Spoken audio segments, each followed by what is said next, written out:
بیٹھے. توجہ ہے آپ حضرات کی. امام اعظم تابعی ہیں, 80 صحابہ کے شاگرد ہیں, اور امام اعظم تمام ائمہ سے بڑے ہیں, اس لیے انہیں اپنے دور کا سب سے بڑا امام کہا جاتا ہے, اور مالدار بڑے تھے, بہت بڑے تاجر تھے.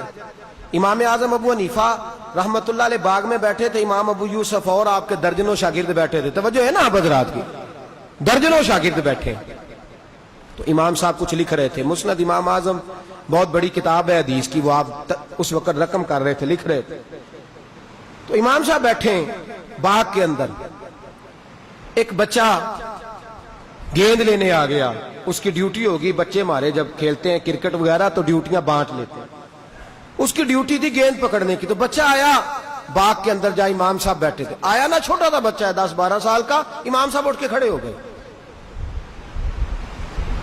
ہاتھ باندھ لیے. وہ بچہ ڈھونڈتا رہا جھاڑیوں میں, گیند ڈھونڈی, چلا گیا. وہ چلا گیا, امام صاحب کھڑے. شاگردوں نے بیٹھے تو کام شروع کر لیا. بزرگوں سے لوگ اتنے سوال جواب نہیں کرتے تھے, ادب میں رہتے تھے. تھوڑی دیر گزری تو بچہ پھر آ گیا. امام صاحب پھر چھوڑا سارا کچھ, ہاتھ باندھ کے کھڑے ہو. یہ میں دورے آج سے آپ کو 1300 سال پہلے کی, 1250 سال پہلے کی بات سنا رہا ہوں, تابعین کے زمانے کی بات. اب تو جدت کا زمانہ ہے نا جی. اب وہ امام ابو یوسف فرماتے ہیں کہ وہ بچہ کوئی 10 دفعہ آیا گیند لینے, اس کی ڈیوٹی یہ تھی. آتا تو امام صاحب کہتے ہیں میرا صبر کا پیمانہ لبریز ہو گیا. میں نے کہا حضور آپ بوڑھے آدمی ہیں, بار بار کھڑے ہوتے ہیں, چھوٹا سا بچہ رہنے دے. تو امام صاحب فرمانے لگے تجھے پتہ ہے یہ کون ہے؟ کہا حضور نہیں. فرمانے لگے یہ میرے شیخ, میرے پیر, میرے استاد حضرت حماد کا پوتا ہے, یہ میرے شیخ کا پوتا ہے. آپ فرمانے لگے جس کے دروازے سے گزر کے میں نے اللہ رسول کا دروازہ تلاش کیا ہے, جس کے علم کی برکت نے مجھے در رسول تک, در خدا تک پہنچایا ہے, میں اس کی قدر نہ کروں. آپ فرمانے لگے میرے شیخ کے محلے سے کوئی جانور بھی آ جائے تو میں اس کا ادب کرتا ہوں, اور تمہیں کیا تکلیف ہے؟ امام ابو یوسف فرمایا کرتے تھے ان کے سینے میں جو علم رچ گیا ہے نا, اس کی وجہ یہ ہے کہ انہوں نے علم دینے والوں کی قدر کی ہے انہوں نے. اور شیر خدا کی تو بات ہی شیروں جیسی ہے.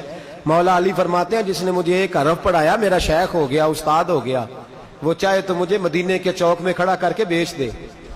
اور یہ تابعین نے سیکھا کہاں سے؟ صحابہ سے.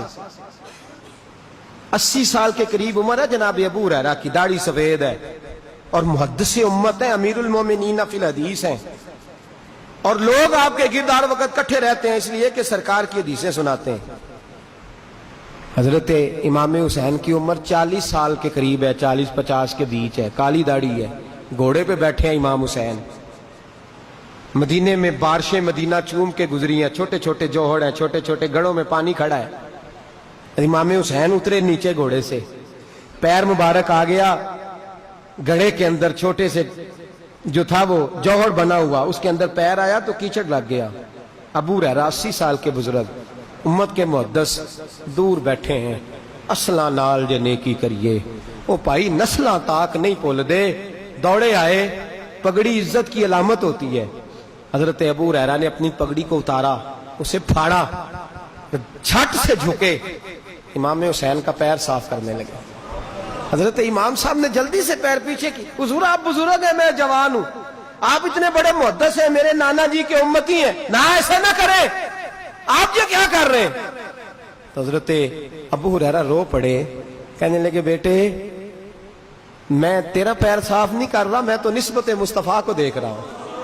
اصلاں نال جے نیکی کریے تے ہو. دیکھیں نا حضرت عمر فاروق کے صاحبزادے عبداللہ ابن عمر, اتنا بڑا شخص کہ نبی پاک نے فرمایا راجل صالح, عمر کا بیٹا بڑا نیک آدمی ہے. نبی پاک کے زمانے میں جہاد کرنے والے مجاہد, امت کے بہت بڑے فقیہ حضرت عبداللہ ابن عمر. جناب عمر فاروق, جب حضرت عبداللہ ابن عمر سرکار نے وصال ظاہری فرمایا تو عبداللہ ابن عمر کے 3-4 بچے تھے, اور امام حسن کی عمر 7-8 سال کے بیچ تھی دونوں بھائیوں کی. یہ چھوٹے تھے, وہ اس وقت بھی صاحب اولاد تھے. مال غنیمت جب آیا نا حضرت عمر کے زمانے میں, بڑا مال آیا تو تقسیم ہونے لگا, تو حضرت عبداللہ ابن عمر کو 25,000 دینار ملے, مجاہدوں کو حصہ مل رہا, انہوں نے جہاد کیا بڑی دیر سے, ان کو تحفے مل رہے ہیں 25,000 دینار. امام حسن اور حسین کی باری آئی تو حضرت عمر فاروق نے 50,000 دینار دیے. 50 ہزار. عبداللہ ابن عمر گھر گئے تو اماں سے کہنے لگے سمجھ نہیں آئی, ابا جی میرے ہیں, دھیان دوسروں کا زیادہ رکھتے ہیں. کیا ہوا؟ کہنے لگے دیکھیں نا حسن حسین تو بچے تھے سرکار کے زمانے, میں اس وقت بھی مجاہد تھا, میری خدمات زیادہ ہیں, لیکن وہ دینے پہ آیا تو انہیں ڈبل مجھے سنگل.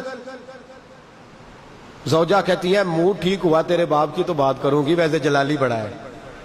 ذرا طبیعت دیکھی نا اچھی ہے حضرت عمر کی, تو قریب گئی, کہنے لگی اگر آپ اجازت دیں تو ایک بات کرنی تھی. کر لو. کہنے لگی بچہ آپ کا شکایت کر رہا تھا کہ ان کو 50 اور مجھے 25, فرمایا بلا بیٹے کو. عبداللہ ابن عمر آ کے کھڑے ہوئے تو جناب عمر غصے سے لال سرخ, آنکھیں جلال برسا رہی ہیں. فرمایا عبداللہ تو نے حسن حسین سے مقابلہ کرنے کا سوچا کیسے؟ تو نے اپنے آپ کو اس جگہ کھڑا کیسے کیا؟ ابا جی وہ میری خدمات کے طور پر آپ دے رہے تھے اور خدمتیں گنوا بھی رہے تھے کہ یہ مجاہد ہے, یہ مجاہد ہے, تو حضور آپ بیان کر رہے تھے تو میں نے استدلال کر کے ایک بات کہہ دی. میں چپ کر, تیری ماں کا نام کوئی فاطمہ ہے؟ تیرے باپ کا نام کوئی علی ہے؟ مجھے بتا کیا تیری نانی کا نام بھی ختیجہ الکبریٰ ہے؟ اور پوچھ اپنی ماں سے کیا تیرے نانے کا نام بھی محمد مصطفیٰ ہے؟ اصلا دال جے نیکی کریے وہ نسلاں تاک